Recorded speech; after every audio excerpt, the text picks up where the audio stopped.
അസ്സലാമു അലൈക്കും വറഹ്മത്തുള്ളാഹി വബറകാതുഹു.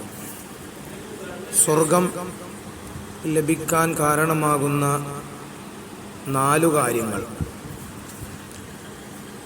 ആരാണ് ഇന്ന് നോമ്പനുഷ്ഠിച്ചത്? നബി സല്ലല്ലാഹു അലൈഹി വസല്ലമ ചോദിച്ചു.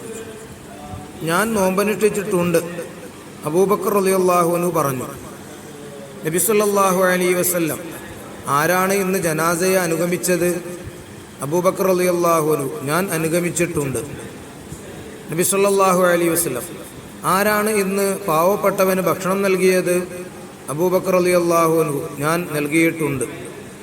നബി സല്ലല്ലാഹു അലൈഹി വസല്ലം ആരാണ് ഇന്ന് രോഗിയെ സന്ദർശിച്ചത്? അബൂബക്കർ റളിയല്ലാഹു അൻഹു ഞാൻ സന്ദർശിച്ചിട്ടുണ്ട്. നബി സല്ലല്ലാഹു അലൈഹി വസല്ലം നിശ്ചയം ഈ കാര്യങ്ങളെല്ലാം മേളിച്ചവർ സ്വർഗത്തിൽ പ്രവേശിക്കും. മഹാനായ റസൂലുള്ളാഹി സ്വല്ലല്ലാഹു അലൈഹി വസല്ലം തങ്ങൾ സ്വർഗം ലഭിക്കാൻ കാരണമാകുന്ന 4 കാര്യങ്ങളാണ് ഇവിടെ പരാമർശിച്ചത്.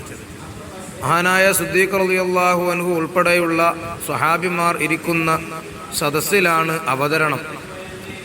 നബി സല്ലല്ലാഹു അലൈഹി വസല്ലം തങ്ങളുടെ ചോദ്യങ്ങൾക്ക് ആ സദസ്സിൽ നിന്ന് മഹാനായ സിദ്ദീഖ് റളിയല്ലാഹു അൻഹു മാത്രമാണ് മറുപടി പറഞ്ഞത്. അതുകൊണ്ട് പ്രിയപ്പെട്ടവരെ,